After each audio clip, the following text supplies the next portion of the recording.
Lock down کی وجہ سے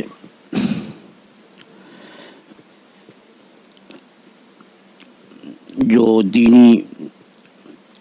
پروگرام ہوتے تھے وہ سب کے سب موقوف ہیں، اور ان میں میرے اکثر پروگرام جو ہیں وہ سوال و جواب پہ مشتمل ہوتے تھے، اور سوال و جواب کے پروگرام بھی بند ہیں۔ تو بہت سارے سوالات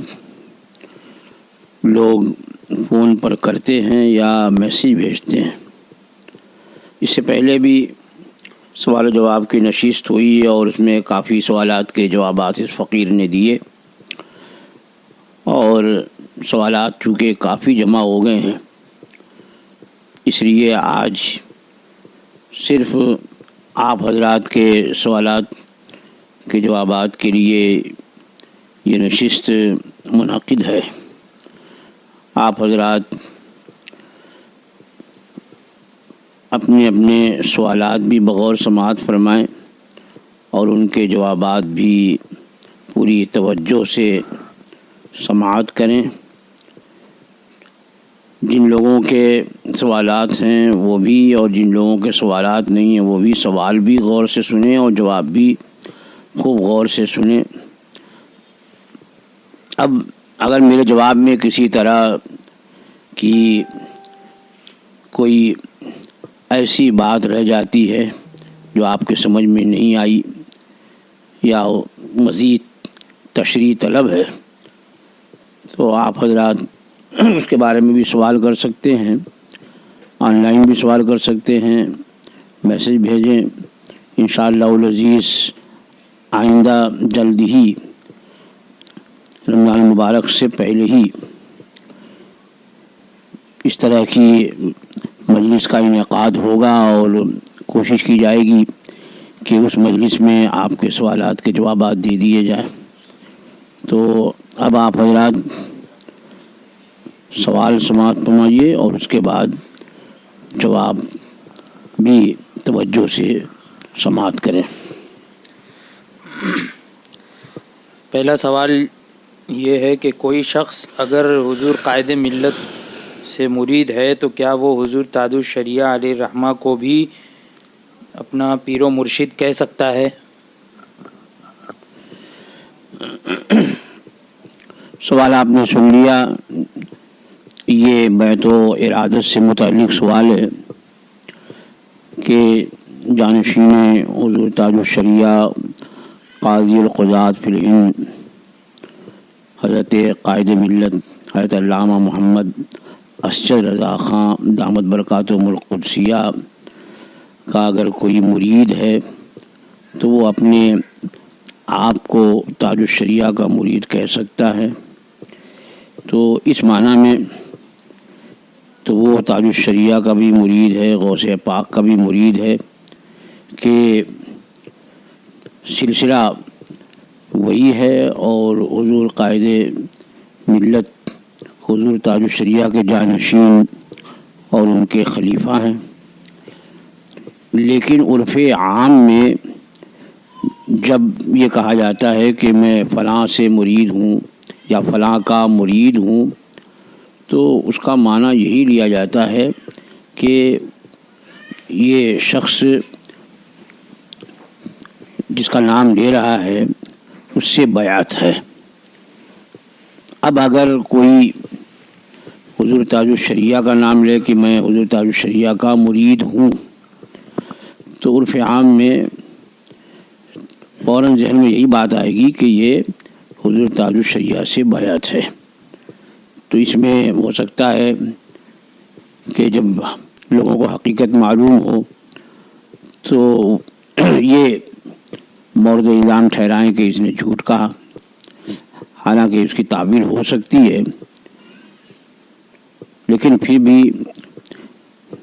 جس کے ہاتھ پر مرید ہے اسی کا مرید بتائے تاکہ لوگ غلط فہمی کا شکار نہ ہوں۔ دوسرا سوال یہ ہے کہ سنیوں کے عقیدے کے خلاف کوئی شخص اگر بولتا ہو اور اس کی بد مذہبیت حد کفر تک نہ پہنچی ہو تو وہ اس کی بخشش ہو جائے گی یا نہیں؟ سوال میں یہ ذکر کیا گیا کہ سنیوں کے عقیدے کے خلاف وہ بولتا ہو. اب یہ کہ اگر اہل سنت و جماعت کے جو عقائد بالکل قطعی ثبوت قطعی دلالت ہیں، اگر ان کے خلاف وہ کہتا ہے تب تو وہ خود بدعقیدہ ہوا. کہ بعض جو عقائد قطعی ہیں ان کا انکار جو ہے وہ کفر ہے. یہ رسول اکرم صلی اللہ تعالی علیہ وسلم آخری نبی آخری رسول ہیں، خاتم النبیین ہیں. یہ اہل سنت و جماعت کا اجماعی عقیدہ ہے، اس پر امت کا اجماع ہے، اور جو اس کا منکر ہو وہ کافر ہے. تو مطلقاً کیسے کہا جا سکتا ہے کہ اس کی بد مذہبی جو ہے وہ حد کفر کو نہیں پہنچی ہو تو اس کی بخشش ہوگی کہ نہیں ہوگی؟ اگر وہ اہل سنت و جماعت کے عقائد کے خلاف بولتا ہے اور وہ عقائد قطعی ہیں تب تو اس کی بدعقیدگی میں کوئی شبہ نہیں اور اس کی بخشش نہیں ہوگی. اور یہ کہ وہ عقائد جو ضروریات اہل سنت سے ہیں ان کا بھی اگر وہ انکار کرتا ہے تب بھی وہ بد مذہب ہے اور عند الفقہاء کفر کا حکم ہوگا. لہذا بخشش کے بارے میں کوئی حتمی بات نہیں کہا جا سکتی اس کی. اسی سے متصل ہی ایک اور سوال یہ ہے کہ تو پھر گمراہ شخص کا کیا ہوگا، یعنی اس کے لیے کیا حکم ہوگا؟ بھائی دیکھیے، گمراہ اگر اس معنی میں ہے کہ وہ ضروریات دین کا منکر نہیں ہے، یعنی اس کے عقائد جو ہیں وہ کفریہ نہیں ہیں، بلکہ وہ جو باتیں مشہور ہیں لیکن قطعی ثبوت نہیں ہیں ان میں سے کسی کا وہ انکار کرتا ہے اور اس کی گمراہی جو ہے وہ حد کفر کو نہیں پہنچی ہے، تو اللہ کی رحمت سے امید ہے کہ اس کے لیے خلود فی النار نہ ہو. کیا فرماتے ہیں علماء دین اس مسئلے میں کہ ایک دوسرے کی بیماری اڑ کر لگتی ہے، جیسا کہ آج کل لوگ کہہ رہے ہیں کورونا وائرس ایک دوسرے سے لگتا ہے؟ بھائی دیکھیے، رسول اکرم سید عالم صلی اللہ تعالی علیہ وسلم کی حدیث پاک ہے لا عدوہ ولا طیرہ، یعنی کوئی بیماری متعدی نہیں ہے کہ ایک کی دوسرے کو لگے. کہ جب سرکار نے یہ فرمایا کہ کوئی بیماری اڑ کر نہیں لگتی لا عدوہ، تو بعض صحابہ کرام رضوان اللہ تعالی علیہم اجمعین نے عرض کی حضور ریوڑ میں ایک اونٹ کو اگر خارش ہوتی ہے تو آہستہ آہستہ ریوڑ کے تمام اونٹوں کو خارش ہو جاتی ہے. یعنی ان کے کہنے مطلب یہ تھا کہ ایک کو لگی تو اسی سے دوسرے کو لگی، یا اس طرح کا انہوں نے سوال کیا کہ اس کو کیسے لگ گئی. تو اس پر سرور کائنات صلی اللہ تعالی وسلم نے ارشاد فرمایا کہ دوسرے اونٹوں کو بھی وہیں سے بیماری لگی پہنچی جہاں سے پہلے والے کو پہنچی. یعنی پہلے والا تو کہیں گیا نہیں تھا، اس کو کہاں سے آئی بیماری؟ تو جس طرح اللہ تعالیٰ نے اسے مرض پہنچایا، ویسی دوسرے لوگوں کو بھی اللہ نے مرض پہنچایا، دوسرے اونٹوں کو بھی اللہ تعالیٰ نے مرض پہنچایا۔ تو یہ عقیدہ رکھنا کہ یہ بیماری اڑ کے لگتی ہے، یہ تو حدیث پاک کے خلاف ہے۔ اور یہ جو روکا گیا ہے اس میں بڑی حکمتیں اور مصلحتیں ہیں۔ مثلا یہ کہ تعاون کے بارے میں سرور کائنات صلی اللہ تعالی وسلم نے ارشاد فرمایا کہ جس جگہ تعاون آئے تو وہاں جاؤ مت، اور جو وہاں ہے وہاں سے وہ بھاگے نہیں۔ یعنی جس شہر میں، جس آبادی میں تعاون آ جائے تو وہاں کوئی جائے نہیں، اور جو وہاں پہلے سے ہے تو وہ وہاں سے بھاگے نہیں۔ اس کی وجہ علماء کرام نے یہ بیان فرمائی کہ اگر کوئی شخص گیا اور جانے کے بعد وہ بیمار ہو گیا، تعاون زدہ ہو گیا، تو اس کا یہ عقیدہ پختہ ہو جائے گا،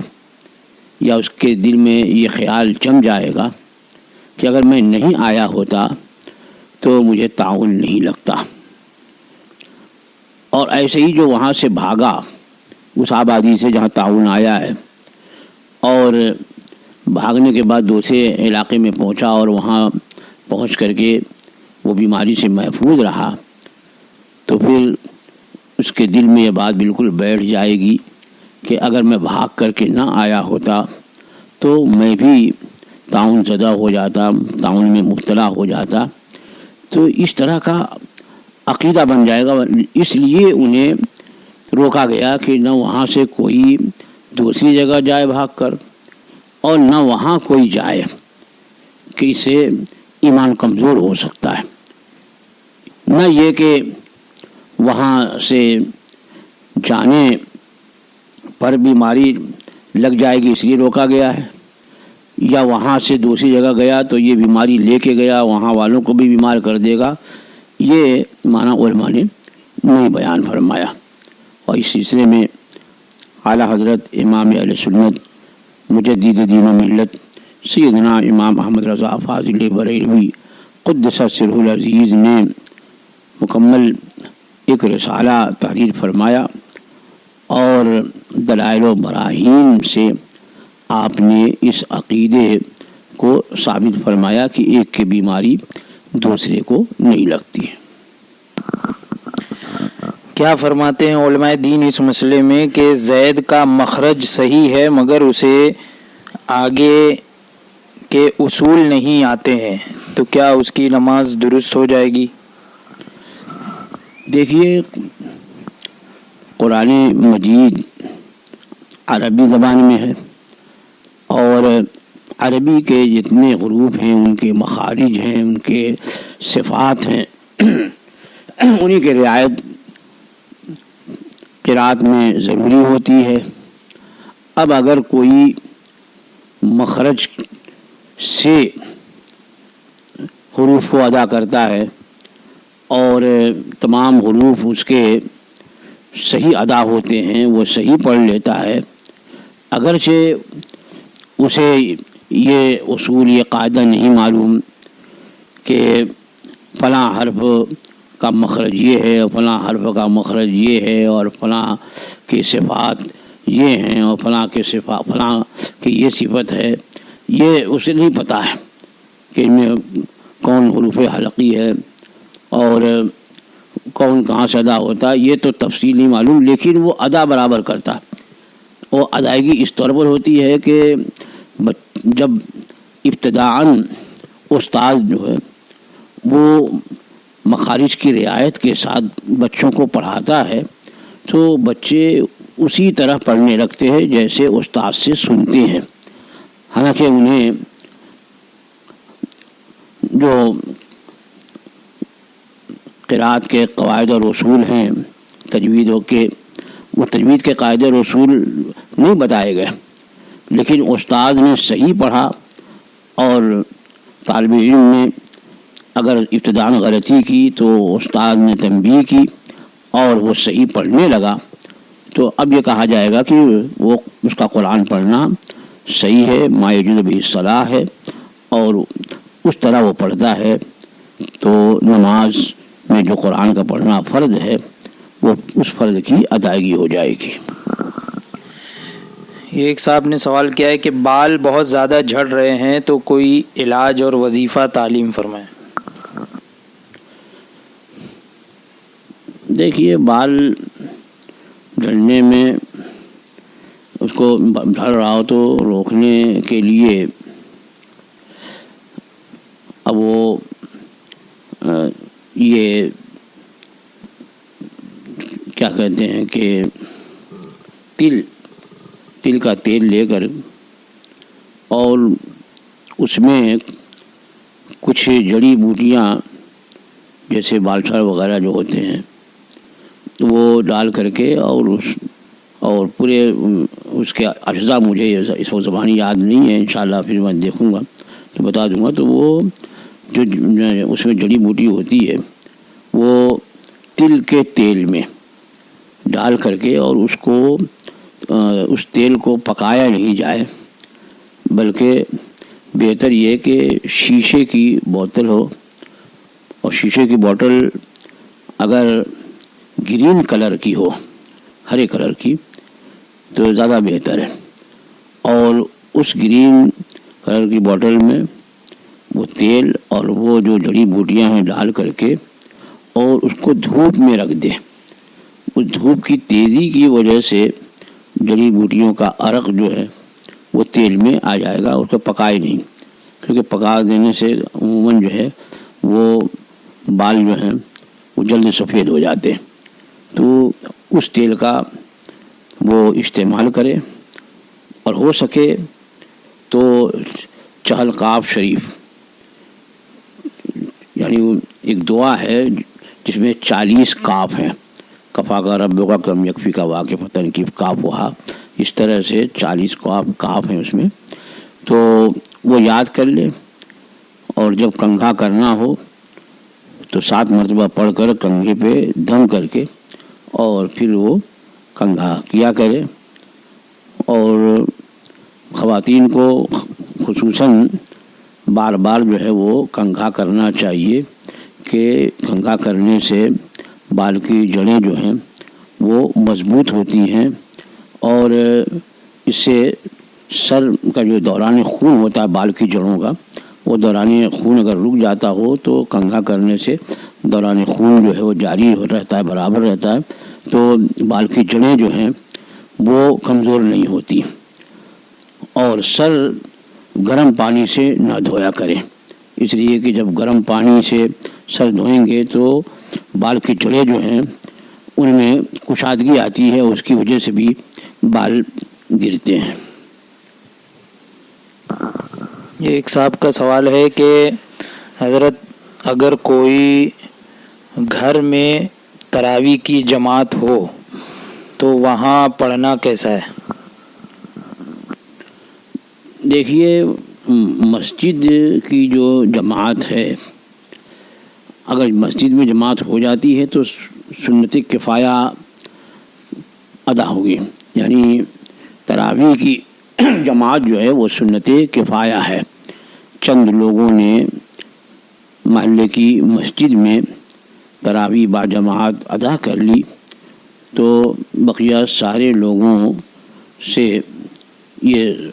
بقیہ سارے لوگ جو ہیں اس سنت سے بری و ذمہ ہو جائیں گے۔ اب وہ تنہا بھی اگر تراویح پڑھتے ہوں یا جماعت سے بھی پڑھتے ہوں تو حرج نہیں ہے، لیکن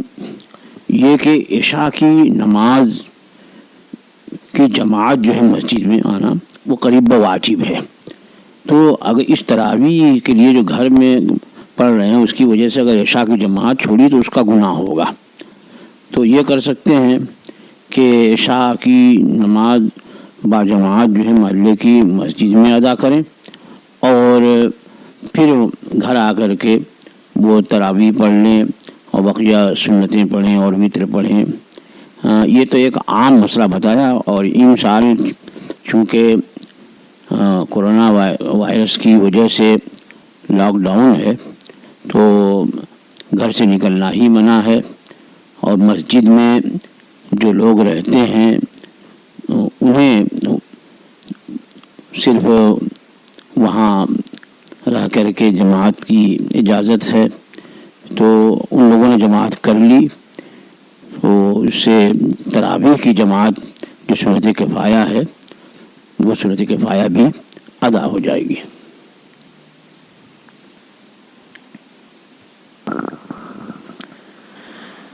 ایک سوال یہ ہے کہ اگر مسجد کے بغل میں گھر ہو، اگر جمعہ کی نماز میں امام صاحب کی آواز آتی ہو تو اس آواز کو سن کے گھر میں نماز پڑھ سکتے ہیں یا نہیں؟ دیکھیے، صرف امام کی آواز آنا ہی جو ہے وہ کافی نہیں ہے، بلکہ صفوں کا اتصال بھی اقتداء کے لیے ضروری ہے۔ یعنی مسجد کے باہر جو صف لگی ہے تو وہاں تک صفیں متصل ہونا چاہیے۔ اب مان لیجئے کہ کسی کا مکان جو ہے بالکل مسجد سے متصل ہے اور بیچ میں چوڑا راستہ نہیں ہے، یعنی مسجد میں صف لگی ہے بالکل مسجد کی دیوار تک، اور اس کے بعد تھوڑے ہی فاصلے پر مطلب 4 فٹ 5 فٹ کے بعد اس کے گھر کی دیوار ہے، اور اس دیوار کے فوراً بعد وہ اگر نماز پڑھتا ہے امام کی اقتداء میں تو اس وقت اقتداء صحیح ہوگی۔ یعنی صفیں بالکل متصل ہونا چاہیے، بیچ میں 2 صف کی جگہ خالی نہیں ہونا چاہیے۔ مسجد میں تو ٹھیک ہے کہ مسجد میں کہیں بھی صف لگائیں گے تو اقتداء صحیح ہوگی، بھلے بیچ میں کتنا ہی فاصلہ ہو، لیکن باہر مسجد کے باہر جو صفیں لگیں گی تو ان صفوں میں درمیان میں اتنا فاصلہ نہ ہو کہ ایک بیل گاڑی گزر جائے، یعنی 2 صفوں کا فاصلہ نہیں ہونا چاہیے۔ ایک صف کا فاصلہ ہے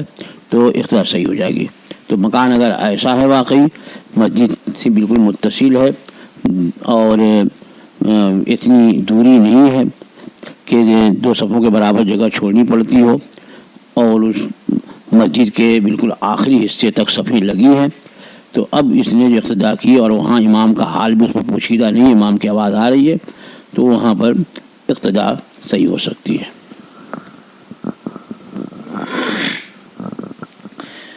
یہ ایک سوال یہ ہے کہ حضرت عورت کا زیور جو اسٹون کا ہو یعنی پتھر کا ہے، جس میں کوئی اور دھات بھی ہوتی ہے، تو کیا وہ پہننا جائز ہوگا؟ سوال کیا گیا ہے، اسٹون کا سوال تو نہیں معلوم ہوتا، معلوم یہ ہوتا ہے کہ وہ اسٹون جو ہے وہ سونے چاندی کے علاوہ کسی دھات میں بنائے گئے ہیں۔ تو زیور عورتوں کو صرف سونے اور چاندی کے دھات ہی کا جائز ہے، سونے چاندی کے علاوہ کسی اور دھات کا، چاہے وہ الومنیم ہو، چاہے وہ پیتل ہو، تانبا ہو، چاہے گیلٹ ہو کوئی یا اسٹیل ہو، کوئی کسی اور دھات کا زیور عورتوں کو بھی جائز نہیں ہے، صرف سونے اور چاندی ہی کا زیور عورتوں کو جائز ہے۔ تو سونے اور چاندی ہی میں وہ اسٹون لگوائیں، کسی اور دھات میں اگر لگا ہو تو اس کا پہننا انہیں جائز نہیں ہوگا۔ یہ حضور صدر العلماء محدث بریلوی حضور تحسین رضا خاں علیہ رحمت و رضوان کی ایک مریدہ ہیں فاطمہ رضویہ، تو وہ یہ کہہ رہی ہیں کہ حضرت مجھے قصیدہ بردہ شریف، قصیدہ غوثیہ شریف اور دلائل الخیرات شریف کی اجازت عطا فرمائیں۔ اگر واقعی آپ نماز وغیرہ کی پابندی کرتی ہیں اور طہارت وغیرہ کا واقعی خیال رہتا ہے تو آپ کو دلائل الخیرات شریف اور قصیدہ بردہ شریف اور قصیدہ غوثیہ کی یہ فقیر قادری اجازت دیتا ہے، جیسا کہ اس فقیر قادری کو اس کے مشائخ نے اجازت دی، اور دعا کرتا کہ اللہ تعالیٰ اس کی تلاوت میں آپ کے اندر اثر پیدا فرمائے اور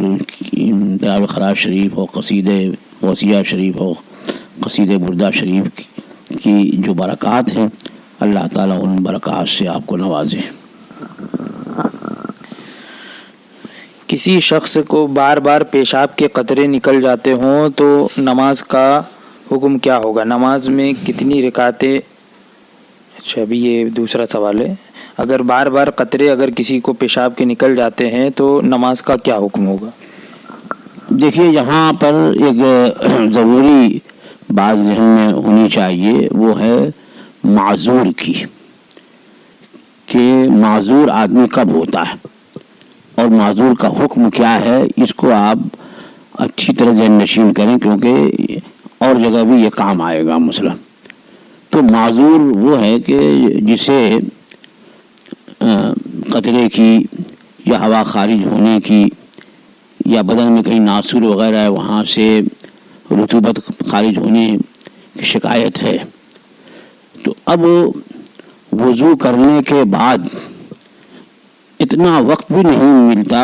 کہ اس وقت کا وہ فرض ادا کر سکے پورے وقت میں۔ پورے وقت سے مراد یہ کہ جیسے مان لیجئے کہ مغرب کا وقت جو ہے آج کل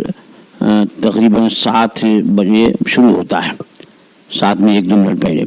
تو اب وہ شروع ہوتا ہے اور ختم ہوتا ہے 8:00 پر۔ تو یہ جو تقریباً 1 گھنٹہ کچھ منٹ یہ مغرب کا پورا وقت ہے، تو اس پورے وقت میں اسے اتنا وقفہ بھی نہیں مل سکا کہ وضو کر کے فرض نماز 3 رکعت جو مغرب کی ہے وہ پڑھ سکے۔ یعنی قطرے اس طرح آ رہے ہیں کہ وضو کر رہا ہے تو آگے، جب وضو کر کے کھڑا ہوا تو آگے، جب وضو کیا اور نماز پڑھی 1 رکعت پڑھی تو آگے، جب وضو کیا اور تیسری رکعت میں تھا تو آگے، اب پھر کیا، پھر ایسے ہی ہوتا ہے۔ یعنی پورے وقت میں اتنا وقفہ نہیں ملا کہ وہ وضو کر کے فرض نماز پڑھ سکتا ہو، تو اب یہ معذور ہو گیا۔ اب ایسا شخص شرعاً معذور ہے، اور یہ جب نماز کا وقت ہو تو وضو کرے گا۔ جیسے اب مغرب کا وقت شروع ہوا سورج ڈوبتے ہی، تو اب یہ وضو کرے اور مغرب کے وقت کے اندر جتنی نمازیں چاہے وہ پڑھ سکتا ہے۔ اب جو عذر ہے یعنی قطرے کی بیماری ہے، اس کی وجہ سے اس کا وضو نہیں ٹوٹے گا۔ ہاں، اور دوسرا کوئی ناقض وضو پایا گیا، مثلا قطرے کی بیماری ہے اور ہوا خارج ہو گئی، یا قطرے کی بیماری ہے اور وہ استنجے کے لیے گیا، یا قطرے کی بیماری ہے بدن سے کہیں سے خون نکل گیا، پیپ مواد نکل گئی، یا منہ بھر کے قے ہو گئی، تو اب یہ ناقض وضو پائے جائیں گے تو وضو ٹوٹے گا۔ اور اگر کوئی اور ناقض وضو نہیں پایا گیا، صرف یہ قطرے ہی والی جو شکایت ہے، تو اس کی وجہ سے اس پورے وقت میں اس کا وضو نہیں ٹوٹے گا کہ وہ معذور ہے۔ اب جب وقت نکل جائے گا، یعنی مغرب کا وقت جیسے ہی نکلا، اب اس کو وضو کرنے کا حکم ہوگا۔ اب عشاء کے لیے، عشاء کا وقت چونکہ مغرب کا وقت ختم ہوتا ہے، عشاء کا وقت شروع ہوتا ہے، تو اب عشاء کے لیے اسے عشاء کے وقت میں وضو کرنا ہوگا۔ اور اب عشاء کا جب تک وقت ہے صبح صادق تک، اس وقت تک اس عذر کی وجہ سے جو قطرے والی بیماری ہے، اس کی وجہ سے اس کے وضو کے ٹوٹنے کا حکم نہیں ہوگا۔ اور اگر کوئی ناقص پایا گیا، مثلا وہ سو گیا یا کہیں سے خون وغیرہ نکلا، تو اس کی وجہ سے ضرور وضو ٹوٹے گا اور وضو کرنا ہوگا، لیکن قطرے کی وجہ سے اس کو وضو کرنے کا حکم نہیں ہوگا، جتنی نمازیں چاہے پڑھے۔ اور ایسا شخص جو ہے وہ دوسرے کی، یعنی جو معذور نہیں ہے، اس کی امامت نہیں کر سکتا۔ ہاں، اپنے جیسے جو معذور ہیں ان کی امامت تو کر سکتا ہے، لیکن دوسرے کی امامت نہیں کر سکتا۔ ہاں، اس کی اپنی نماز ہو جائے گی، معذور ہے۔ اب یہ عذر ختم ہونے کے لیے کہ یہ حکم کب ختم ہوگا، تو اب جب کہ پورے ایک نماز کے وقت میں یہ اس بیماری کا ظہور نہیں ہوا، یعنی قطرے نہیں آئے، اب پورا ایک وقت نماز کا ایسا گزر گیا کہ اس میں قطرے نہیں آئے، تو اب وہ معذور نہیں رہے گا اور اس کے اب وضو کرے گا، اور قطرے آئیں گے تو وضو ٹوٹنے کا حکم ہوگا۔ یہ پوری تفصیل آپ ذہن میں رکھیں، کیونکہ بعض لوگ کہتے ہیں، سمجھ لیتے ہیں کہ بھئی ہاں جماعت کھڑی تھی اور اتنا وقت نہیں ملا کہ ہم وضو پھر کرتے اس لیے نماز پڑھ لیے، وہ عذر نہیں ہے۔ یہ بالکل ذہن میں رہے کہ پورا ایک وقت جو ہے ایسا گزر جائے نماز کا، پورا ایک وقت سے مراد کیا ہے؟ یعنی جب سے وقت شروع ہو رہا ہے اور جب ختم ہو رہا ہے، اس میں کوئی اتنا وقت بھی نہیں ملا کہ وہ وضو کر کے فرض نماز بھی پڑھ سکے۔ یعنی نفل اور سنت کی بات نہیں کر رہے ہیں، بلکہ صرف فرض نماز۔ اور اگر فرض نماز اتنا وقفہ ہوتا ہے پورے ٹائم میں کبھی بھی کہ وہ فرض نماز وضو کر کے فرض نماز پڑھ لیتا ہے، تو ایسا شخص معذور نہیں کہلائے گا، اور اسے قطرے آنے کی وجہ سے یا ہوا خارج ہونے کی وجہ سے جو عذر ہے اس کی وجہ سے وضو کرنا پڑے گا۔ یہ ایک اور بھائی ہیں امان نوری، یہ کہہ رہے ہیں کہ میں حضور تاج الشریعہ سے بیعت ہوں اور دلائل الخیرات پڑھنے کی اجازت چاہیے۔ واقعی اگر آپ پابند ہیں اور مسلک اعلیٰ حضرت کے اور نماز کی پابندی کرتے ہیں، تو میں نے آپ کو دلائل الخیرات شریف پڑھنے کی اجازت دی، اسی طرح سے جیسے کہ مجھے میرے مرشد اجازت حضور تاج الشریعہ نے مکہ معظمہ میں اس کی اجازت دی تھی۔ زکوٰۃ کے لیے ایک سال بھر پورا ہونا ضروری ہے، پر اگر جیسے گزشتہ سال زکوٰۃ نکالی تھی میں نے اور نکالنے کے بعد 30,000 اکاؤنٹ میں بچے ہیں، اور پھر اس موجودہ سال میں سیلری اکاؤنٹ میں آتی ہے، اس میں سے خرچہ بھی ہوتا ہے، اس کے باوجود 10,000 اور بچ گئے، یعنی ٹوٹل 40,000 ہو گئے، تو 30,000 پہ زکوٰۃ صرف نکلے گی یا ابھی موجودہ سال کے 10,000 پہ بھی نکلے گی؟ دیکھیے، زکوٰۃ کے بارے میں یہ یاد رکھیے کہ جب وہ پورے سال مالک نصاب رہا، تو پورے سال وہ مالک نصاب رہا، تو جب سال اس کا پورا ہو رہا ہے، سال جب اس کا پورا ہو رہا ہے، تو اس وقت سال پورا ہونے سے پہلے جو بھی اس جنس کا مال آیا، جیسے اب یہاں روپیے کی بات کی ہے، تو جو بھی روپیے پیسے سال پورا ہونے سے پہلے بھلے ایک گھنٹہ پہلے ہی اسے ملے، تو وہ سب اسی میں ضم ہو جائیں گے۔ مثلا یہ کہ پورے سال آپ کے پاس جو ہے وہ 30,000 روپیے رہے، اور اخیر میں 1-2 دن پہلے آپ کے پاس 10,000 اور آ گئے، تو اب پورے 40,000 کی زکوٰۃ نکالنی آپ پر فرض ہوگی۔ اور اگر سال کے اکثر دنوں میں آپ 30,000 کے مالک رہے، لیکن جب سال مکمل ہونے والا تھا اس سے پہلے اس میں سے 10,000 خرچ ہو گئے، اور اب سال جب پورا ہوا تو 20,000 کے آپ مالک ہیں، تو 20,000 کی زکوٰۃ نکالی جائے گی۔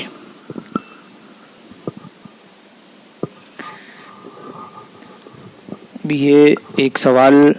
جھارکھنڈ سے محمد اسلم صاحب نے کیا ہے کہ سنی اور وہابی میں بنیادی فرق کیا ہے؟ آخر سنی اور وہابی میں اختلاف کیوں ہے؟ وہابی کا کیا عقیدہ ہے جس کی بنا پر وہ کافر و مرتد ہے، اور سنی کا کیا عقیدہ ہے جس کی بنا پر وہ جنتی ہے، اور اعلیٰ حضرت کون ہے؟ سوال تو آپ کا ایسا ہے کہ اس کے لیے کافی تفصیل درکار ہے، اور اس سلسلے میں آپ کتابوں کا جو سنی سے عقیدہ علماء کی کتابیں ہیں، خصوصاً اعلیٰ حضرت فاضل بریلوی قدس سرہ العزیز کی تصنیفات اور بہار شریعت کا پہلا حصہ بھی خوب اچھی طرح سے آپ مطالعہ کر لیں، اور اس کے علاوہ سرکار مفتی اعظم عالم اور دیگر علماء اہل سنت کی جو عقائد پر کتابیں ہیں، حضور حافظ ملت علیہ رحمۃ و رضوان کی وہابیوں کے عقائد کے بارے میں مختصر لیکن بہت جامع کتاب ہے، اس کا مطالعہ کریں۔ بہرحال کچھ بنیادی باتیں میں آپ سے گزار کر دیتا ہوں کہ جن کی بنیاد پر ان پر حکم کفر ہے، اور ہم یہ کہتے ہیں کہ وہ ان کے لیے خلود فی النار ہے، ہمارے لیے جو ہے مدخول فی الجنہ ہے۔ تو ایسا ہے کہ جو وہابی عقائد ہیں ان میں سے جو وہابیوں کے بڑے بڑے مولوی گزرے ہیں ان لوگوں نے اپنی کتابوں میں اللہ اور اللہ کے رسول کی شان میں گستاخیاں کی، اور ان پر علماء اہل سنت نے خصوصاً اعلیٰ حضرت فاضل بریلوی قدس سرہ العزیز نے گرفت فرمائی، اور ان عربی عبارتوں کا ان اردو عبارتوں کا آپ نے عربی میں ترجمہ کیا، ٹرانسلیشن کیا، اور اسے اس زمانے میں جب کبھی عرب شریف میں نجدی حکومت، نجدی تسلط نہیں تھا، اور وہاں اہل سنت و جماعت کی سلطنت عثمانیہ کی خدمات تھی، اور وہاں اہل سنت و جماعت کے اکابر علماء موجود تھے، ان کی خدمت میں پیش کی، تو ان لوگوں نے ان عبارتوں کو دیکھنے کے بعد فرمایا کہ من شک فی کفرہ و عذابہ فقد کفر، اس کے لکھنے والے کے کافر ہونے میں اور اس کو عذاب دیے جانے میں جو شک کرے گا وہ بھی کافر ہوگا۔ مثلا یہ کہ ان کے ایک مولوی نے رسول اکرم صلی اللہ تعالی علیہ وسلم کے خاتم النبیین ہونے کا اپنی کتاب میں انکار کیا کہ خاتم النبیین کا یہ معنی کہ آپ کے بعد کوئی اور نبی نہیں آئے گا، یہ عوام کا معنی ہے کہ حضور کے بعد کوئی نبی نہ آئے، حضور آخری نبی ہیں، تو یہ آخری نبی ہونا یہ عوام کے فہم کی بات ہے، یعنی عام لوگ، جاہل لوگ اس کو جانتے ہیں، ورنہ عالم جانتے ہیں کہ اس کا یہ معنی نہیں ہے، یعنی حضور کے بعد بھی اگر کسی جگہ کوئی نبی آ جائے، نیا نبی پیدا ہو جائے، تو حضور کے خاتم النبیین ہونے پر کوئی معاذ اللہ فرق نہیں آئے گا، یعنی کہیں پر بھی کوئی نبی آ جائے تو آپ خاتم النبیین رہیں گے۔ خاتم النبیین کا یہ معنی نہیں کہ آپ کے بعد کوئی نبی ہوگا ہی نہیں۔ تو اس پر علماء نے فرمایا کہ یہ حضور کا خاتم النبیین ہونا اس معنی میں جو خود سرکار نے فرمایا کہ لا نبی بعدی، میرے بعد کوئی نبی نہیں ہے، تو یہ معنی جو ہے یہ عوام کا نہیں ہے، بلکہ یہی معنی شرعی ہے، اور اسی پر پوری امت کا اجماع ہے کہ حضور خاتم النبیین ہیں، آخری نبی ہیں، آپ کے بعد کسی بھی خطۂ زمین پر کوئی نیا نبی پیدا نہیں ہو سکتا۔ اور حضرت عیسیٰ علیہ نبینا و علیہ السلام آخری زمانے میں تشریف لائیں گے، تو چونکہ وہ حضور سے پہلے وصف نبوت سے متصف ہیں اور زندہ آسمان پر اٹھائے گئے اور زندہ نزول فرمائیں گے، اور اس وقت جو تشریف لائیں گے تو بے شک وہ وصف نبوت سے متصف ہوں گے، اور کوئی بھی نبی جو ہے اس کا وصف نبوت ختم نہیں ہوتا، تو وہ نبی ہوں گے، لیکن سرکار کی امت کی حیثیت سے حضور ہی کی شریعت کو نافذ کریں گے، اسی کی تبلیغ فرمائیں گے۔ تو خاتم النبی ہونے کا انکار کرنا یہ صریح کفر ہوا۔ اسی طرح سے رسول اکرم صلی اللہ تعالی علیہ وسلم کے علم سے شیطان کے علم کو زیادہ بتایا، جبکہ امت کا اجماع ہے کہ ساری مخلوق میں سب سے زیادہ علم اللہ تعالیٰ نے اپنے حبیب کو عطا فرمایا ہے، اور حضور کے علم سے شیطان کے علم کو منسوخ ماننا کہ وہ تو قرآن سے ثابت ہے، اور حضور کا علم جو ہے وہ کسی نص سے ثابت نہیں ہے، اور یہ شرک ہے، یعنی حضور کے لیے اگر ہم علم غیب مانیں تو شرک ہے، اور شیطان کے لیے یہ مانیں تو نص سے ثابت ہے، تو یہ بھی کھلا ہوا کہ کفر ہوا۔ تو اس کی وجہ سے، اور پھر ایک مولوی اشرف علی تھانوی نے اپنی کتاب حفظ الایمان میں حضور اکرم صلی اللہ تعالی علیہ وسلم کے علم غیب کو بچوں، پاگلوں اور جانوروں، چوپایوں کے علم سے تشبیہ دی کہ ایسا علم خود نے یہ کہہ دیا کہ حضور بعض علوم غیبی اگر ہے تو اس میں حضور ہی کی کیا تخصیص، یعنی بعض اگر علم غیب حضور کا کو بعض ہی حاصل ہے، بعض چیزوں کا اگر غیب کا علم حاصل ہے تو اس میں حضور ہی کی کیا تخصیص ہے، ایسا علم تو ہر زید عمر، ہر سبھی مجنون یعنی ہر بچے اور ہر پاگل اور تمام بہائم یعنی سارے چوپائے اور حیوانات یعنی جی نہیں مانا تو سب کو دے دیا، جمیع حیوانات، اب وہ جمیع حیوانات میں گدھے بھی ہیں، گھوڑے بھی ہیں، خنزیر میں سمجھ کہ کو حاصل ہے، یعنی سارے جانوروں کے لیے علم غیب مان لیا۔ ان کے گرو گھنٹال تو جو ہیں وہ کسی کے لیے علم غیب مانا تو شرک مانتے ہیں، اور یہ دیکھو تو جانوروں کے لیے جب حضور کی توہین کرنے پہ آئے تو جانوروں کو بھی علم غیب مان لیا معاذ اللہ میں۔ تو یہ کھلی جو توہین آمیز بلکہ توہین تھی ان کی کتابوں میں، تو ہمارے علماء سنت نے اور خصوصاً اعلیٰ حضرت فاضل بریلوی قدس سرہ العزیز نے ان کتابوں کی کفریہ عبارات پر فتویٰ دیا، اور اس وقت دور کے علماء نے ان فتووں کی تائید کی اور ان پر حکم کفر لگا۔ اب وہ کیا فرمایا گیا کہ جو کافر ہے اپنے عقیدے کفریہ کی وجہ سے، اب کسی کو اگر معلوم ہے کہ اس کا ایسا عقیدہ ہے یا اس نے ایسی توہین کی ہے، اور پھر بھی وہ اسے اپنا پیشوا مانے، پھر بھی اسے وہ اپنا امام بنائے، پھر بھی کم از کم اسے مسلمان جانے، اس کے کافر ہونے میں شک کرے، تو علماء فرماتے ہیں کہ جس نے کسی بھی نبی کسی بھی رسول کی ادنا بھی توہین کی تو وہ ایسا کافر ہے کہ جو اس کے کافر ہونے میں شک کرے تو وہ بھی کافر ہو جائے گا۔ لہذا جتنے بھی وہابی ہیں وہ اگر اپنے ان علماء کی کفریات پر مطلع ہیں اور پھر بھی انہیں اپنا پیشوا اور اپنا قائد اور کم از کم انہیں مسلمان جانتے ہیں، تو ان کا بھی وہی حکم ہے کہ کفریات پر مطلع ہو کر کے کسی کو کافر نہ جاننا بھی کفر ہے۔ اور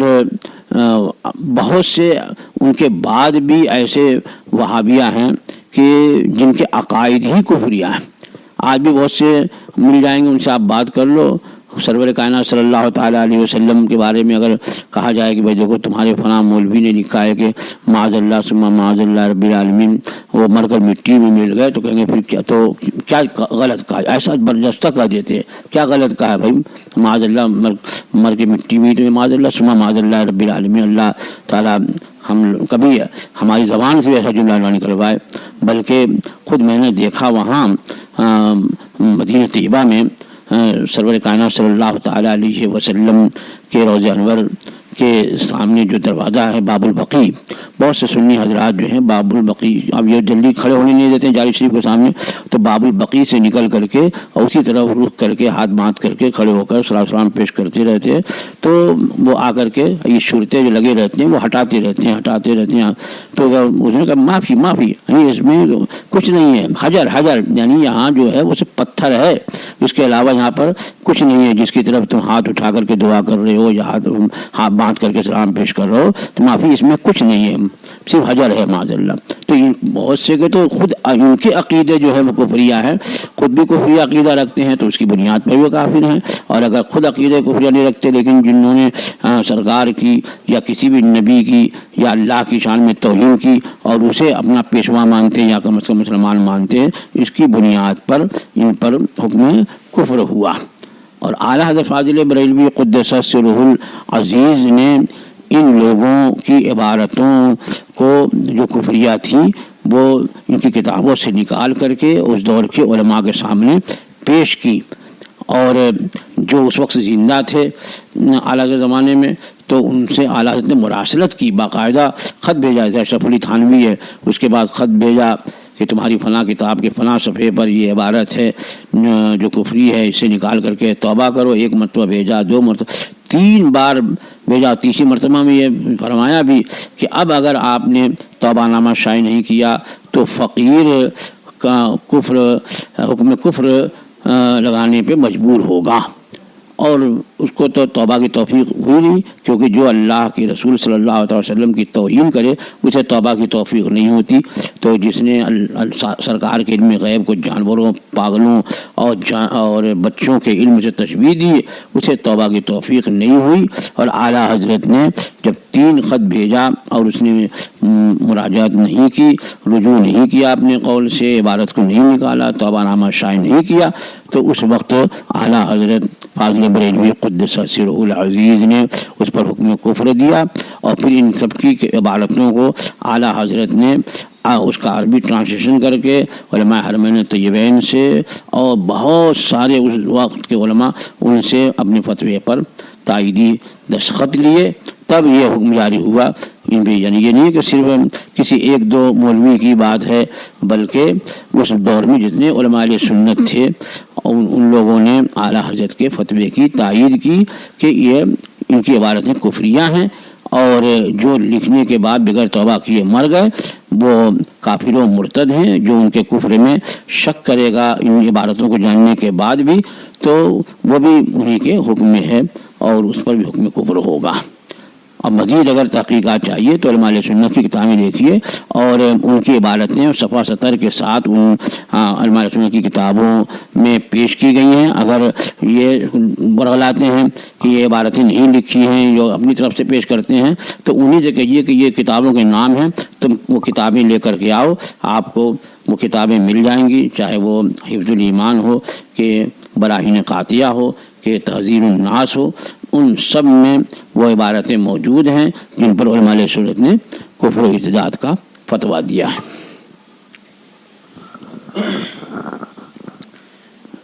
سوال یہ ہے کہ کیا اس لاک ڈاؤن کی حالت میں جمعہ کے دن مرد حضرات اپنے گھر میں باجماعت جمعہ کی نماز ادا کر سکتے ہیں؟ کچھ تختی یا اونچی جگہ کا اہتمام کر کے خطبہ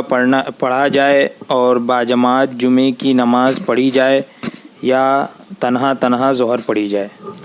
دیکھیے، جمعہ کے لیے صرف یہی ضروری نہیں ہے کہ ممبر ہو یا کوئی اونچی جگہ کھڑے ہو کر خطبہ دے دے۔ خطبہ تو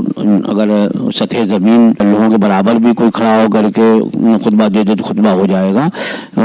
جمعہ کے لیے جو شرائط ہیں ان میں سے ایک شرط ہے اذن عام۔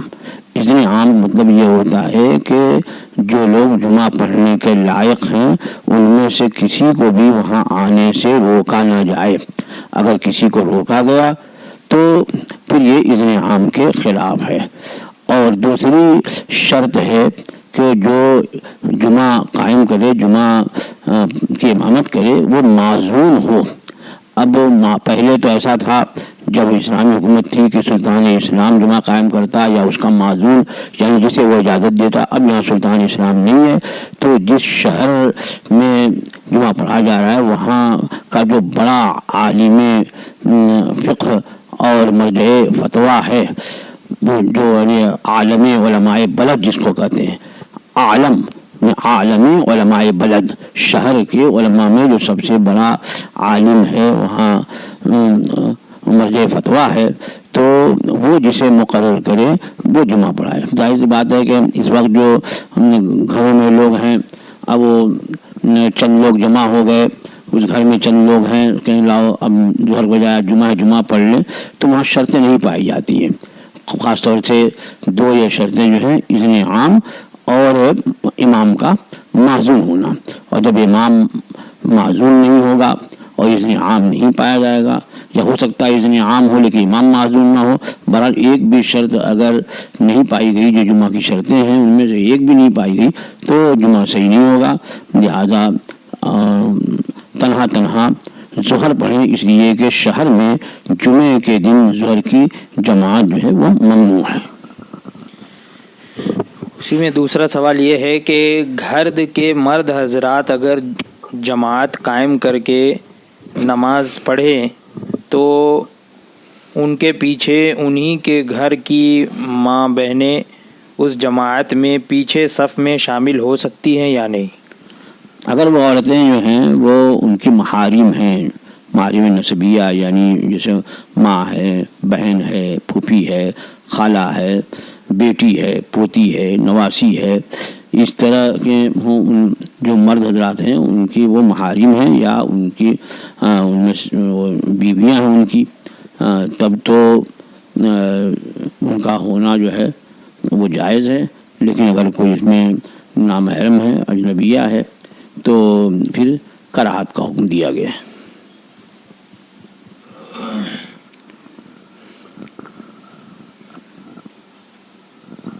جو شخص پکا سنی ہو اور وہابی تبلیغی وغیرہ کو غلط سمجھے، لیکن وہ سنی شخص وہابی تبلیغی وغیرہ کے دعوت میں اور شادی میں جائے تو ایسے سنی کے ساتھ رہ سکتے ہیں یا نہیں، اور ان کے ساتھ تعلقات رکھنا کیسا ہے؟ دیکھیے، وہابیوں یا کسی بھی بدعقیدے کی دعوت میں جانا یہ جائز نہیں ہے، اس لیے کہ حدیث پاک میں آئے لا تؤاکلوہم ولا تشاربوہم، نہ ان کے ساتھ کھاؤ پیو اور نہ ان کے ساتھ اٹھو بیٹھو، تو ان سے تعلقات رکھنا یہی جائز نہیں ہے۔ تو جو بھی ان سے تعلقات رکھے گا، چاہے وہ دعوت میں شرکت کے طور پر ہو، بہرحال وہ گناہ ہے اور فسق ہے۔ تو اس لیے کسی بھی بد مذہب کی شادی بیاہ کی دعوت میں یا کسی طرح کی بھی دعوت میں شرکت سے پرہیز کرے، کہ حدیث پاک میں سرور کائنات صلی اللہ تعالی علیہ وسلم نے ارشاد فرمایا ایاکم وایاہم لا یضلونکم ولا یفتنونکم، تم اپنے آپ کو ان سے دور رکھو، وایاہم، اور ان کو اپنے سے دور کرو، کہیں وہ تمہیں گمراہ نہ کر دیں اور تمہیں فتنے میں نہ ڈال دیں۔ اور واقعی سرکار کے اس فرمان پر جب عمل کرنا لوگوں نے چھوڑ دیا ہے تو اسی وقت سے، اور جب اختلاط ہونے لگا تو اسی وقت سے یہ بد مذہبی اور بے دینی جو ہے وہ تیزی سے پھیلنے لگی، اور جب تک لوگ سختی سے سرکار کے اس حکم پر عمل پیرا تھے تو اس وقت دور دور تک جو ہے بد مذہبیت اور بے دینی کا پتہ نہیں تھا۔ یہ آج کل لوگوں کو راشن کی مدد کی جا رہی ہے، راشن دیا جا رہا ہے، تو ایسے میسیجز سوشل میڈیا پر دیکھے گئے کہ لوگ اس کے لیے زکوٰۃ طلب کر رہے ہیں، کیا یہ جائز ہے؟ رہنمائی فرمائیں۔ دیکھیے، یہ بات بہت ضروری ہے کہ ذہن میں رہے کہ زکوٰۃ کا ہر ایک مستحق نہیں ہوتا۔ زکوٰۃ کا مستحق جو ہے وہی ہوگا جو شرعاً فقیر ہو اور سنی مسلمان ہو، سنی صحیح عقیدہ مسلمان اور شرعاً فقیر ہو۔ شرعاً فقیر کا مطلب یہ ہے کہ اس کے پاس 52.5 تولہ یعنی 612 گرام چاندی یا اس کی قیمت نہ ہو، اور 52.5 تولہ چاندی یعنی 612 گرام چاندی کی قیمت میرے خیال میں اس وقت زیادہ سے زیادہ 25 سے 30 ہزار روپیے ہوگی۔ تو جس کے پاس اتنا روپیہ ہے یا اتنے روپیے کا اس کے پاس سامان ہے حاجت اصلیہ کے علاوہ، یعنی ضرورت کے جو سامان ہوتے ہیں، رہنے کا مکان اور استعمال کے برتن، پہننے کے کپڑے، بستر وغیرہ جو ضرورت کی چیزیں ہیں، ان کے علاوہ اگر کسی کے پاس سامان ایسا ہے کہ جس کی قیمت 612 گرام چاندی قیمت کے برابر ہو تو وہ شرعاً فقیر نہیں رہتا، اور وہ زکوٰۃ اگر اس کو دیں گے تو زکوٰۃ ادا بھی نہیں ہوگی۔ تو دیکھا یہ جاتا ہے کہ بہت سی ایسی عورتیں ہیں کہ ان کے پاس سونے یا چاندی کے زیورات ہوتے ہیں۔ آج کل سونے کا بھاؤ بہت بڑھا ہوا ہے، اگر 1 تولہ یا اس سے کچھ کم بھی اگر کسی کے پاس سونا ہے تو وہ شرعاً فقیر نہیں ہے، کیونکہ آج کے 40,000 روپے تولہ سونا ہو گیا، اور 25-30 ہزار جس کے پاس مالیت کی چیز ہو حاجت سیاح کے علاوہ تو وہ فقیر نہیں ہے، وہ زکوٰۃ نہیں لے سکتا۔ تو یہ ذہن میں رہے کہ زکوٰۃ اسی کو دی جا سکتی ہے جس کو جو شرعاً فقیر ہو اور سنی صحیح عقیدہ مسلمان ہو۔ اب آج کل جو اناج کی تقسیم ہے تو اب عام طور پر یہ دیکھا گیا ہے کہ بلا تفریق سب کو اناج دیا جاتا ہے، اس میں کافر و مشرک بھی ہیں، بدعقیدہ بد دین بھی ہیں، تو اب سب کو دیتے ہیں، تو اب زکوٰۃ کی رقم انہیں دیں گے یا اس رقم کا اناج خرید کر کے یا کھانا بنا کر کے دیں گے تو زکوٰۃ تو ادا نہیں ہوگی۔ اگر جو شرعاً فقیر نہیں ہے اسے دیا، یا جو کافر و مشرک یہ بدعقیدہ ہے اسے دیا، تو سرے سے زکوٰۃ ہی ادا نہیں ہوتی۔ تو زکوٰۃ دینے میں بڑی احتیاط لوگ سمجھتے ہیں کہ بھئی رمضان تو آ رہا ہے، زکوٰۃ تو نکالنی ہے، لاؤ ابھی ہم دینے کے لیے، یا یہ لوگ آ رہے ہیں یہیں ابھی زکوٰۃ دے دو، نام بھی ہو جائے گا اور کام بھی چل جائے گا۔ تو اس سے بچنا چاہیے۔ زکوٰۃ وغیرہ جب تک مستحق کو نہیں دیں گے اس وقت تک زکوٰۃ ادا نہیں ہوگی۔ زید کا کہنا ہے کہ غسل کرنے کے بعد نماز پڑھنے کے لیے وضو کی ضرورت نہیں،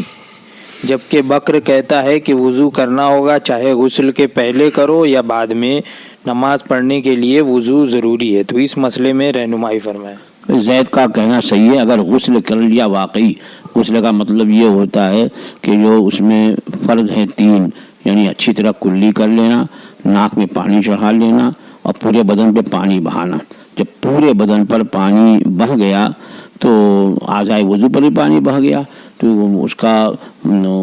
غسل جب ہوا تو وضو بھی ہو جائے گا۔ یہ اس لیے کہ ہمارے وہاں وضو میں نہ تو نیت شرط ہے اور نہ ہی ترتیب شرط ہے، تو جب غسل میں پورے بدن پہ پانی بہہ گیا تو اس سے حد سے دور ہو گیا، جو اعضائے وضو ان سے بھی حد سے دور ہو گیا، تو اب نماز کے لیے الگ سے وضو کرنے کی ضرورت نہیں ہے۔ اور اس نے وہ جو بتایا ہے کہ غسل سے پہلے وضو کرنا بعد میں، تو پہلے وضو کر لینا یہ سنت طریقہ ہے غسل کرنے کا، کہ غسل سے پہلے وہ اپنے دونوں ہاتھ کو دھلے اور استنجے کی جگہ کو دھلے اور پھر جہاں نجاست لگی ہو اس کو دھلے اور اس کے بعد نماز والا وضو کرے، تو یہ سنت طریقہ ہے۔ اس کے بعد پھر پورے بدن پہ پانی بہائے وغیرہ وغیرہ جو بھی ہے، تو غسل کیا تو اس غسل سے وہ نماز پڑھ سکتا ہے۔ نماز کے لیے ہمارے نزدیک جو ہے وہ مزید وضو کرنے کی ضرورت نہیں ہے۔ ہاں ان ائمہ کرام کے نزدیک جن کے وہاں نیت بھی شرط ہے اور نیت کی ہو ہی گئی ہے تو پورے بدن کا حد سے دور ہو گیا، لیکن جن کے وہاں ترتیب فرض ہے تو ترتیب میں ہو سکتا ہے کہ جب اس نے وضو نہیں کیا تو پورے بدن پر یک بارگی پانی بہہ گیا تو ترتیب نہیں پائی گئی۔ ترتیب مطلب پہلے چہرہ دھونا، پھر ہاتھ دھونا، پھر ہاتھ میں بھی پہلے داہنا ہاتھ دھونا، پھر بایاں ہاتھ دھونا، پھر سر کا مسح کرنا، پھر دایاں پیر دھونا، پھر بایاں پیر دھونا، یہ ترتیب ضروری ہے۔ لیکن یہ امام شافعی رضی اللہ تعالیٰ عنہ کے نزدیک یہ ترتیب ہے، ہمارے وہاں جو ہے وضو میں ترتیب فرض نہیں ہے، سنت ہے۔ تو اس وجہ سے اگر ترتیب وضو کی نہیں پائی گئی ہے، بہت کہا جا سکتا ہے کہ اگر پہلے وضو نہیں کیا تھا تو بعد میں وضو کر لے تاکہ ترتیب کے ساتھ وضو سنت طریقے پر ہو جائے، ورنہ وضو کی ضرورت نہیں رہتی ہے نماز کے لیے۔ اس سے پہلے ابھی ایک جو سوال تھا اسی سے متعلق ہے کہ حضرت اگر کوئی جماعت خانے کی طرف سے راشن ملتا ہے، اب وہ پتہ نہیں ہے کہ کس نیت سے انہوں نے دیا ہے، تو اس کا لینا کیسا ہے؟ جب دینے والے کی نیت کا پتہ نہیں ہے اور وہ یہ کہا کر کے اس دور میں دے رہے ہیں کہ مسلمانوں کی مدد کے لیے ہم دے رہے ہیں، جو لوگ لاک ڈاؤن کی وجہ سے پریشان حال ہیں اور وہ کام تو کوئی ہو ہی نہیں رہا ہے کہ ذریعہ آمدنی ہو سکے، سارے کے ساتھ ذرائع آمدنی بند ہیں، تو لوگ پریشان حال ہیں اور بہت سے لوگ مفلوق الحال ہیں، تو بطور امداد وہ دے رہے ہیں۔ تو لینے والے کی نیت ضروری نہیں ہوتی ہے، دینے والے کی نیت ضروری ہوتی ہے۔ دینے والا اگر زکوٰۃ دے رہا ہے تو زکوٰۃ کی نیت سے دے گا تو ہی زکوٰۃ ادا ہوگی، یا دیتے وقت نیت ہو یا مال الگ کرتے وقت نیت زکوٰۃ کی ہونی چاہیے، لیکن لینے والے کو نہ معلوم ہونا ضروری ہے کہ زکوٰۃ کا ہے اور نہ ہی اس وقت لینے والے کی نیت کا کوئی اعتبار ہے۔ یہ ایک سوال ہے کہ کیا موبائل پر لوڈو کھیلنے کا وہی حکم ہے جو براہ راست لوڈو سے کھیلنے کا ہے؟ آج کل جو ہے وہ بہت سے لوگ اسے کھیلتے ہیں۔ کھیل تو کھیل ہے اور ہر کھیل کا وہی حکم ہے کہ کل لہو حرام، کہ ہر کھیل ناجائز ہے، اور ایسا کوئی کھیل کہ جس میں کوئی جسمانی فائدہ ہو، جیسے کہ پہلے گھوڑ سواری وغیرہ ہوتی تھی کہ وہ آدمی جب گھوڑ سواری کرے گا اور اس میں اس کو مشاقی ہوگی، تیر اندازی ہے تو تیر یا تلوار چلانا، لاٹھی کھیلنا، تو یہ سب کے فائدے تھے۔ تو اگر اس میں کوئی خلاف شرع عمل نہیں کرنا پڑتا ہو، جیسے کہ سطر کا کھلنا، نماز کا وقت جانا، جماعت چھوڑنا یا اور کوئی ضروری بات کا اس کے چھوڑ دینا، تو یہ سب نہیں ہوتا ہو اور ہم ارادہ اس کا ہے جسمانی کثرت اور ورزش اور اپنے آپ کو جو ہے وہ دین کی حمایت کے لیے کمر بستہ ہونے کے لیے ہر طرح سے آراستہ کر لے کہ وہ ہتھیار چلانا جانتا وغیرہ ہو. تو اس طرح سے اجازت کہیں کہیں دی گئی ہے. اور یہ جو لولو کھیلا جاتا ہے اس میں تو اس طرح کا کوئی بھی فائدہ نظر نہیں آتا. نہ اس میں کوئی جسمانی ورزش ہو رہی ہے اور نہیں اس میں کوئی سپاہ گری کا فن اس کو آ رہا ہے. بس اس میں وقت گزاری ہے اور تضییع اوقات ہے. اور تضییع اوقات جو ہے خواہ کے وقت ضائع کرنا یہ ویسے ہی شرعاً ممنوع ہے. تو چاہے وہ موبائل پہ لولو کھیل رہا ہو یا اس کی تختی لگا کے کھیل رہا ہو، سب ایک ہی جیسا ہے.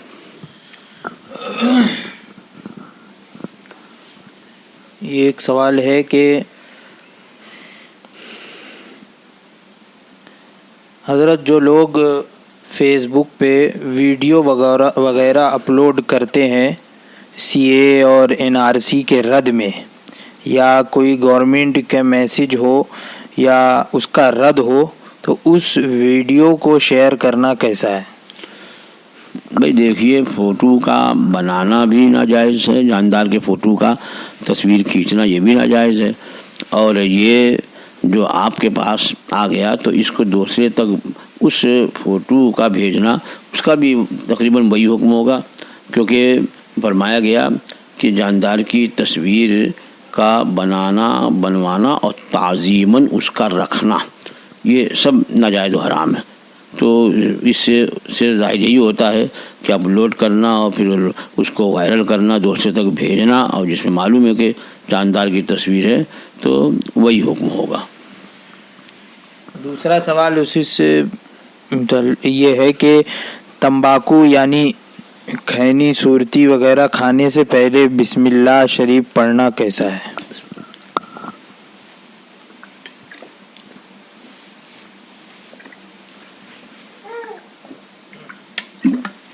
الحمدللہ.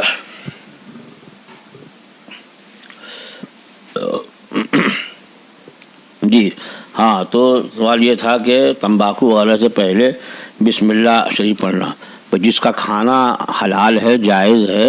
تو اس سے پہلے بسم اللہ شریف پڑھا جائے گا. تو ظاہر بات ہے کہ تمباکو ہو یا کھینی ہو یا یہ پان میں تمباکو وغیرہ ڈالا جاتا ہے تو یہ اس کو ناجائز نہیں کہا جاتا. تو جب یہ کھایا جاتا ہے اور یہ حلال ہے تو بسم اللہ پڑھا جائے گا. جیسے کہ پان کھاتے وقت بزرگوں کو دیکھا کہ وہ بسم اللہ پڑھ کر کے پان کھاتے ہیں.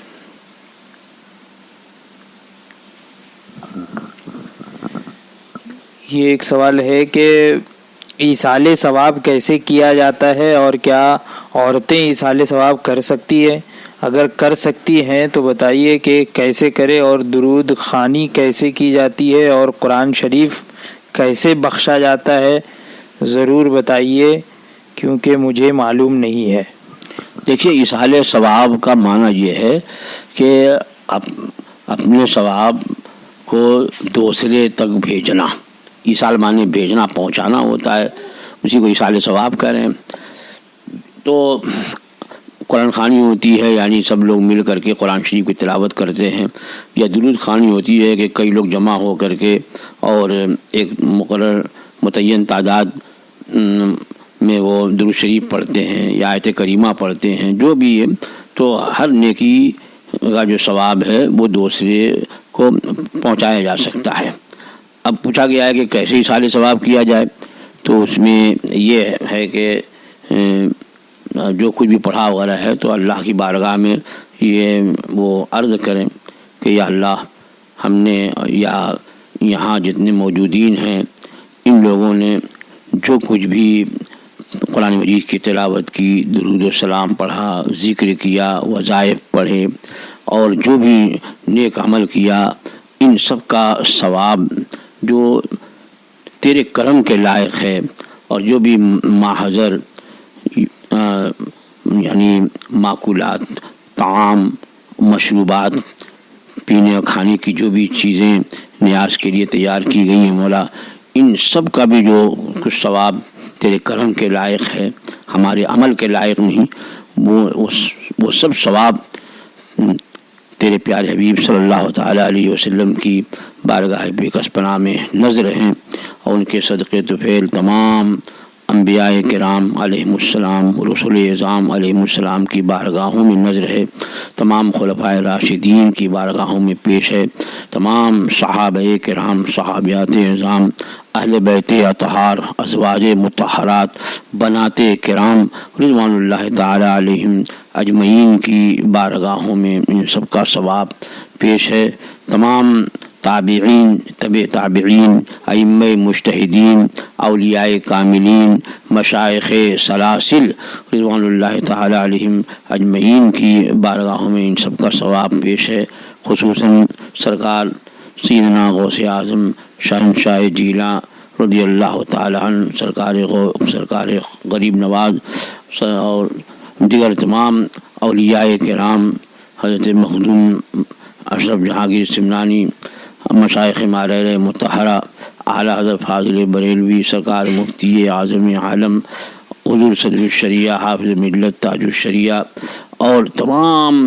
علماء اہل سنت، تمام اولین و آخرین مومنین و مومنات،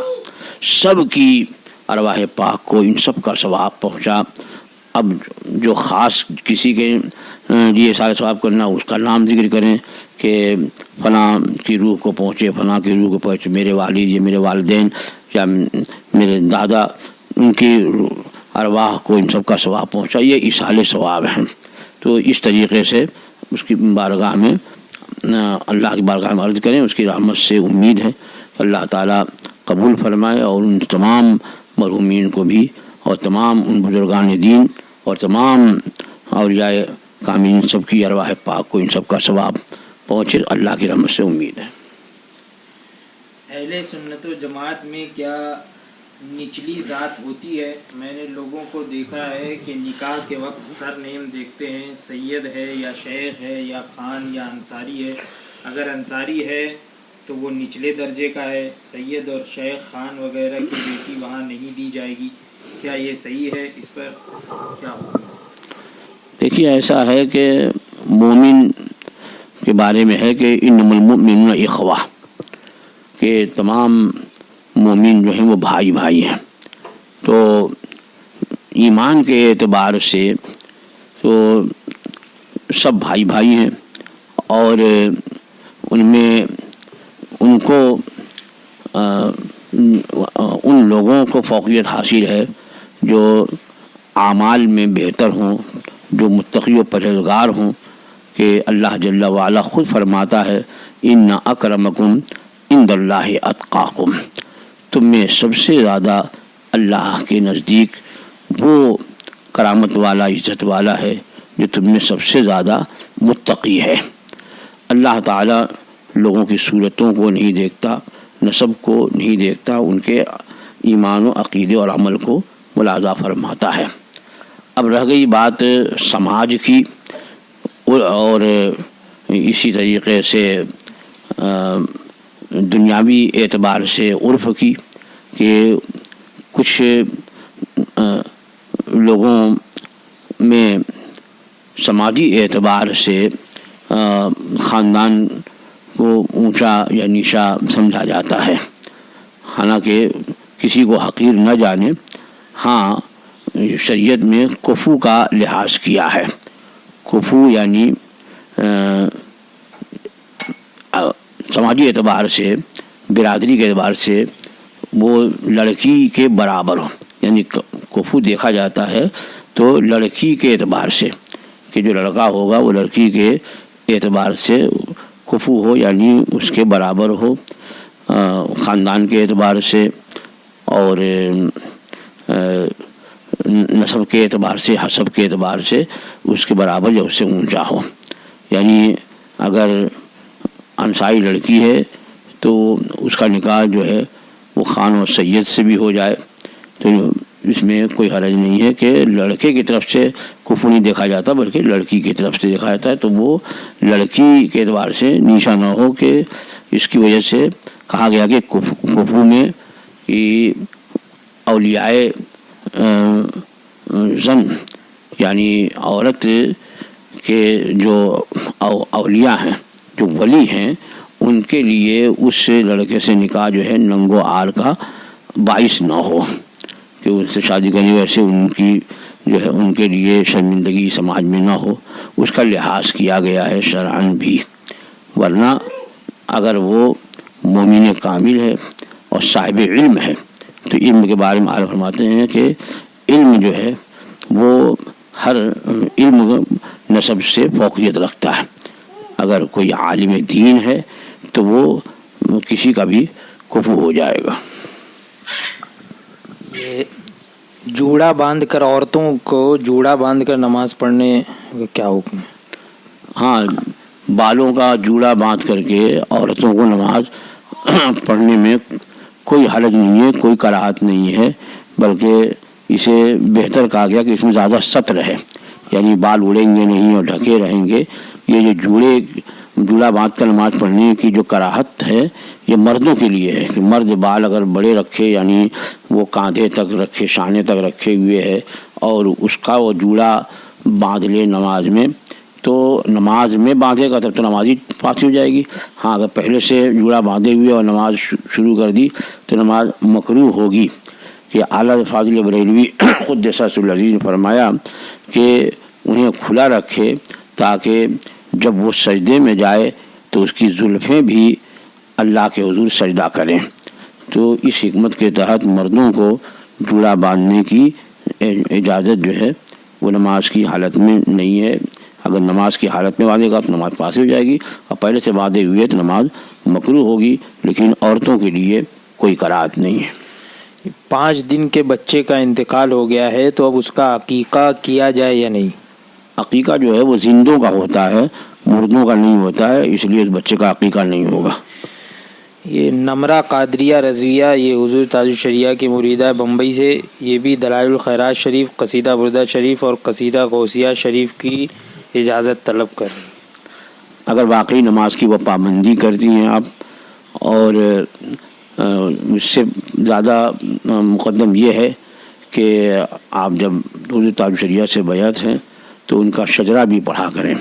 کہ اس میں جو سلسلے کے بزرگان دین ہیں ان کے اسماء گرامی ہیں، اور ان پر جو ہے ان کی بارگاہ میں سلام پیش کرنا ہے، تو یہ آپ کے لیے زیادہ نفع بخش اور زیادہ برکتوں کے حصول کا سبب بنے گا۔ اور پھر اس کے بعد بھی آپ اگر واقعی دلائل الخیرات شریف اور قصیدہ بردہ شریف، قصیدہ غوثیہ شریف پڑھنا چاہتی ہیں تو نمازوں کی پابندی کے ساتھ ان کے پڑھنے کی یہ فقیر جو ہے آپ کو اجازت دیتا ہے۔ یہ ناد علی میں دال پہ زیر ہے اور عربی لہجے کے حساب سے معروف پڑھیں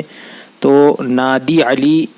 ہوتا ہے دال کے زیر کے ساتھ، اور عموماً ناد علی پڑھتے ہیں جو مجہول لگتا ہے، تو صحیح طور سے کس طرح ناد علی کے دال کو ادا کرے؟ دیکھیے، معروف پڑھنا تو قرآن مجید کے لیے ضرور یہ لازم قرار دیا گیا کہ اسے معروف پڑھا جائے، یعنی اگر پیش ہے تو واو کی بو آئے، زیر ہے تو یا کی بو آئے، زبر ہے تو الف کی بو آئے، تو وہاں پر ہوگا کہ الحمدللہ، اس طرح سے قرآن مجید پڑھیں۔ اور دوسری دعائیں وغیرہ ہیں، اگر وہاں پر بھی اس کی رعایت کرے تو بہتر ہے، اور نہیں رعایت کیا تو وہاں زیادہ گرفت نہیں ہے۔ اس لیے عام طور پر وہ ناد علی یم پڑھتے ہیں، یعنی زیر ہے تو زیر پڑھتے ہیں، یا ہوتی ہے وہاں پر اگر کہیں یا ہوتی تو وہ پڑھتے، تو بہرحال اگر معروف پڑھے اس کو نادے کی جگہ نادی علی یم تو بھی حرج نہیں ہے۔ رمضان شریف کے پورے مہینے اگر اسی طرح لاک ڈاؤن رہا تو اعتکاف کے لیے کیا حکم ہوگا؟ رمضان مبارک کے آخری عشرے میں اعتکاف جو ہے وہ سنت کفایہ، سنت موقدہ کفایہ ہے، کہ شہر میں اگر ایک آدمی نے بھی اعتکاف کر لیا تو شہر کے سارے لوگ جو ہیں وہ بری ذمہ ہو جائیں گے، اور ایک نے بھی نہیں کیا تو سب سے مواخذہ ہوگا۔ تو ظاہر بات ہے کہ شہر میں بہت ساری مسجدیں ہوتی ہیں، کسی ایک مسجد میں بھی وہاں کے رہنے والوں میں سے، چاہے وہ امام صاحب ہوں، چاہے وہ کوئی خادم ہو، چاہے مؤذن ہو یا کوئی ذمہ دار ہو، جو بھی مسجد میں ہیں ان میں سے کوئی ایک بھی اعتکاف کر لے تو سب بری ذمہ ہو جائیں گے۔ کوئی ضروری نہیں ہے کہ خائی نہ خائی جو ہے وہ ایک مسجد میں کئی معتکفین ہوں تبھی اعتکاف ہوگا۔ ہاں اگر یہ لاک ڈاؤن ختم ہو جاتا ہے اور پابندیاں نہیں رہتی ہیں مسجدوں میں آنے کی، تو اس وقت لوگ اعتکاف کے لیے اگر مسجدوں کو آباد رکھیں تو یہ بہت اچھی بات ہے، کیونکہ اسے اعتکاف کی بڑی فضیلت آئی ہے اور اس کا بہت اجر حدیث پاک میں مذکور ہوا ہے۔ یہ ایک کنیز تاج الشریعہ ہے، انہوں نے بھی دعا کے لیے کہا ہے، اور چند اور بھی کچھ لوگ ہیں جو حفظ کر رہی ہیں، جو لڑکیاں ہیں وہ حفظ کر رہی ہیں اور حفظ میں کامیابی کے لیے ان لوگوں نے دعا کی درخواست کی ہے۔ یہ قصوہ اختری اور یہ کہتی ہیں کہ میری بہن شازیہ قمرین اور ناظرہ زرین یہ حضور تاج الشریعہ سے مریدہ ہیں اور حفظ کرنا شروع کیا ہے، تو آپ سے فریاد ہے کہ ہمارے حفظ میں آسانی کے لیے دعا فرمائیں۔ اور بھی بہت سارے لوگوں نے دعا کی گزارش کی ہے، تو دعا فرما دیں اور انشاءاللہ تبارک و تعالیٰ پھر دیکھا جائے گا۔ آئندہ ہفتے سنیچر کو اگر کوشش کی جائے گی اور پھر یہ دینی نشست کا انتظام کیا جائے گا۔ دعا فرمائیں۔ اللهم صل على سيدنا ومولانا محمد صلاة تنجينا بها من جميع الأهوال والآفات وتقضي لنا بها جميع الحاجات وتطهرنا بها من جميع السيئات وترفعنا بها عندك على الدرجات وتبلغنا بها أقصى الغايات من جميع الخيرات في الحياة وبعد الممات إنك على كل شيء قدير. اللهم ربنا تقبل منا إنك أنت السميع العليم وتب علينا إنك أنت التواب الرحيم. يا رب بالمصطفى بلغ مقاصدنا، يا رب بالمصطفى بلغ مقاصدنا واغفر لنا ما مضى يا واسع الكرم. یا اللہ، یا رحمان، یا رحیم، دل مارا کن مستقیم بحق ایاک نعبد و ایاک نستعین. الہ العالمین ملکہ بادشاہ پروردگار بندہ نوازا، جو کچھ بھی تیرا اور تیرے محبوبان بارگاہ کا یہاں ذکر جمیل ہوا، جو بھی مسائل شرعیہ ذکر ہوئے، مولا ان سب کو تو قبول فرما لے. جن لوگوں نے سنا مولا ان کے سننے کو بھی تو قبول فرما. اور جن لوگوں نے جہاں سے بھی اس پروگرام میں حصہ لیا مولا ان تمام لوگوں کی شرکت کو قبول فرما. ہر ایک کو مسائل شرعیہ سیکھنے اور سیکھ کر ان پر عمل کرنے کی توفیق عطا فرما. ہم تمام لوگوں کو مسلک حق، مسلک اہل سنت، جسے پہچان کے لیے زمانے میں مسلک اعلیٰ حضرت کہتے ہیں، اسی سچے مسلک پہ قائم رکھ، اسی سچے مسلک کا خادم بنا اور اسی سچے مسلک پہ ہمیں موت نصیب فرما. پروردگارا، یہ جو حالات ناگفتہ بے ہیں، پوری دنیا تقریباً کورونا وائرس کے لپیٹ میں ہے. الہ العالمین تو قادر مطلق ہے، اپنی قدرت کاملہ سے جلد ان تمام بلاؤں کو، وباؤں کو دور فرما دے اور جلد سے جلد تمام مسلمانوں کو اس سے راحت نصیب فرما. جو مسلمان بھی اس میں کسی طرح بھی مبتلا ہیں مولا قدیر، انہیں عافیت عطا فرما، انہیں صحت عطا فرما، شفائے کلی عطا فرما پروردگارا. اور تمام مسلمانوں کو خصوصاً اس سے محفوظ و معمون فرما اور تمام لوگوں کے لیے راحت نصیب فرما. ہمارے ملک سے جلد